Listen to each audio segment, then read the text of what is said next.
Assalamualaikum Buya. Assalamualaikum warahmatullahi wabarakatuh. Saya mau bertanya, mohon sekali jawabannya agar tercerahkan. Ini mengenai zikir Buya. Saya pernah melihat ceramah jenengan bahwa zikir boleh dengan suara keras. Nah, saya pun sependapat dengan ceramah jenengan. Tapi kebetulan saya menemukan video di akun medsos bahwa di video tersebut jamaah zikir campur baur, lelaki dengan perempuan hingga berjoget-joget seperti orang kehilangan kesadaran. Dan ada yang perempuan sampai kerudungnya dibuka dan joget sampai auratnya kemana-mana. Di Indonesia banyak sekali Buya zikir-zikir yang seperti itu. Gimana pendapat jenengan tentang tata cara zikir seperti di video tersebut? Ilmu saya masih sangat rendah. Di video tersebut ada beberapa yang komen bahwa itu torikot.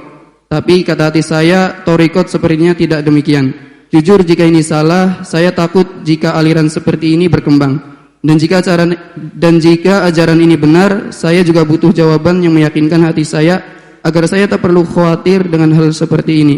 Terima kasih. Wassalamualaikum warahmatullahi wabarakatuh. Waalaikumsalam warahmatullahi wabarakatuh. Yang pertama, sungguh sangat ketinggalan orang yang masih membahas zikir itu boleh tidak keras atau harus pelan. Suka-suka ente mengangkat suara, yang penting jangan ganggu tetanggamu. Berzikirlah. Sudah umum. Ini tidak perlu dibahas ini. Inna raf'a shauti, mengangkat suara, ya. Bidzikri, dalam zikir, dalam Bukhari meriwayatkan.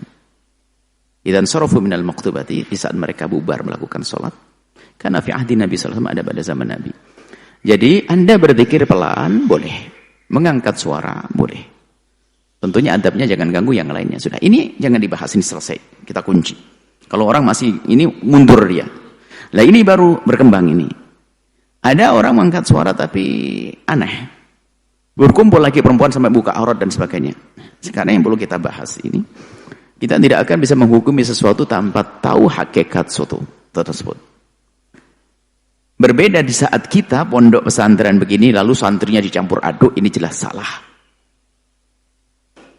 Nah, campur aduk, Anda buka aurat, dikir-dikir, joget-joget, na'udzubillah, ngundang murka Allah. Cuman kita tidak tahu, makanya kita dalam menilai orang itu pokoknya jangan dengan hawa nafsu deh. Yang harus dikatakan salah ya salah. Wong santri joget-joget laki perempuan barang-barang, ini bukan santri. Atau orang yang biasa di majelis taklim ngerti adab, ngerti aurat, ngerti haraman kok masih campur aduk. Cuman bisa jadi itu terjadi bukan di tempat semacam itu. Saya tidak tahu hakikatnya, makanya kadang-kadang pertanyaan yang dihadapkan pada kami itu kami hati-hati, takut. Kita tidak tahu hakikat. Bisa jadi itu adalah orang yang tidak pernah kenal zikir. Di sebuah tempat, orang bekerja, mungkin di sebuah pasar. Atau bagaimana. Atau tempat ini lagi perempuan, Masya Allah, tidak karu-karuan. Tapi kemudian dipanggil, kita mengangkat suara sebentar. Boleh mau dengar saya sampaikan sebentar? Apa? Yuk kita ingat Allah sebentar. La ilaha illallah. Semua yang ikuti pasar, la ilallah. Ada yang pakai baju, rok pendek ini. Nah, kalau kisahnya begitu ya. Bukan suatu yang terlarang ingatkan kepada Allah. Makanya kita juga jangan serta-merta menilai deh.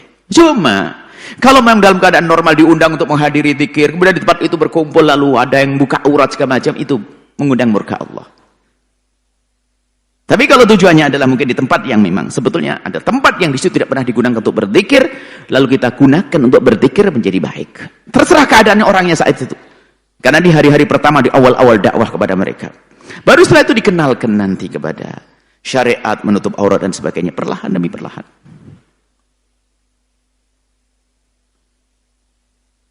Dan kita pun juga pernah mengadakan satu kajian di tempat yang orangnya tidak menutup aurat. Bisa saja disoteng, lalu diberitakan bahwasanya ini pengajian apa sih kok tidak menutup aurat semuanya? Gitu. Sementara kisahnya adalah memang kita bertemu di sebuah tempat yang memang orangnya begitu. Dan kita ingin menyampaikan pesan kemuliaan. Dan memang kita bisa membuat tawaran, pakailah kerudung, bisa saja, tutup auratmu. Tapi tidak semuanya mau. Apakah setelah itu lalu di-enforce bahwasanya kita mengisi pengajian, membiarkan? Oh tidak, jangan gampang mengatakan seperti itu. Kita harus benar-benar bisa khusnudon. Ada seorang ayah yang sangat menjaga syariat Nabi SAW. Ternyata ada putrinya belum pakai kerudung. Jangan serta-merta dikatakan nih bapak gombal mendidik anak aja nggak bisa. Oh belum tentu, mungkin anaknya sudah dididik lama tapi belum pakai kerudung. Bisa saja begitu. Yang jelas kita jangan dengan hawa nafsu menilai seseorang hanya karena itu berbeda politik dengan saya atau berbeda urusan. Lalu saya mau enggak. Jadi kita harus netral. Kalau memang Dia membiarkan menyuruh zikir dengan begitu, ya salah itu. Namanya torekoh yang apapun pasti berdusta asrama sahibu torekoh. Imam guru torekoh siapa? Abdul Qadir, torekoh apapun, Abdul Qadir Jalani, Imam Muhammad Rifai, Syabahuddin Naqsyabandi, semuanya lihat. Sama Tijani, semuanya tidak mengajarkan sesuatu yang melanggar syariat. Kalau ada pelanggaran, pasti itu yang salah adalah pelaku-pelakunya. Seperti Islam adalah dahsyat indah. Cuman bukan berarti di saat ada kesalahan kepada sekelompok kaum muslimin, lalu Islam yang kita salahkan. Tidak dong. Torekoh benar, makanya kita ingin luruskan. Torekoh adalah hak. Tasawuf adalah pohon rindang kemuliaan. Cuman kadang ada benalu-benalunya. Siapa itu? Pelaku-pelaku torekoh yang tidak mengerti syariat. Sehingga apa? Ijtihad. Dia mengarang-arang urusan ibadah, cara ibadah. Sehingga keluar dari jalur kebenaran. Tasawuf adalah hak. Torekoh adalah benar, sebab torekoh adalah cara beribadah. Upaya untuk mendekatkan diri kepada Allah melalui cara seorang guru. Dan itu ada silsilah sanatnya, torekoh. Cuman kalau sudah torekoh dibikin oleh orang yang tidak pernah ngaji, tidak pernah belajar, hanya senang dikerumunin orang, lihat dia bisa bikin aneh-aneh. Maka muncul kesesatan. Sehingga yang namanya torekoh, pohon rindang yang indah ini, yang berusaha adalah kadang orang yang mengaku torekot. Tasawuf adalah pohon rindang, jangan dipangkas itu pohon. Pohon rindang harus kita lestarikan. Cuman yang harus kita bersihkan adalah benalu-benalu. Ngaku tasawuf, tapi jauh dari ajaran tasawuf. Tidak kenal syariat tasawuf, gak ada. Tasawuf atas kalimat Junaid al-Baghdadi. Tasawuf dasarnya adalah kitabullah sunnah Rasulullah. Jika disandingkan dengan syariat, kalau tidak ketemu, bukan tasawuf yang sesungguhnya. Imam-imam tasawuf kita adalah orang beras, Imam Ghazali rahimahullah, Imam Qushairi, Imam Haddad rahimahullah ta'ala yang ratib yang tersebar sana. Imam Haddad.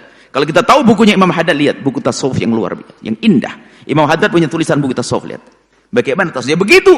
Tasawuf itu seiring dengan syariat. Bahkan tasawuf adalah syariat, rohnya syariat itu sendiri. Sebab tasawuf adalah bagaimana kita khusyuk kepada Allah, bagaimana kita baik dengan sesama manusia, bagaimana kita ikhlas dan seterusnya. Nah, tasawuf itu biasanya diambil oleh sekelompok yang oleh komunitas atau manusia, umat dengan dalam bentuk torekoh. Jadi torekoh ini biasanya adalah identik dengan tasawuf. Cuman yang jadi masalah adalah pelaku-pelaku torekoh ini. Mursyid palsu. Kata Dr. Muhammad Said Ramadan Al-Buti, guru mursyid, guru torekoh. Di Syam, tidak bicara kita di negeri. Di Syam, beliau menyebutkan, orang yang mengaku murid saja. Ada guru-guru torekoh. Beliau menyebutkan ada guru-guru torekoh. Untuk menjadi murid saja tidak pantas sebagaimana mengaku guru torekoh. Tidak berpegang dengan syariat Rasulullah. Ya kayak tadi, dikit-dikit ngumpulin lagi permainan. Ini bukan torekoh. Jangan percaya torekoh. Itu mencoreng torekoh. Jangan diikuti mereka. Kecuali tadi yang kami sampaikan, jika itu momennya gimana sih?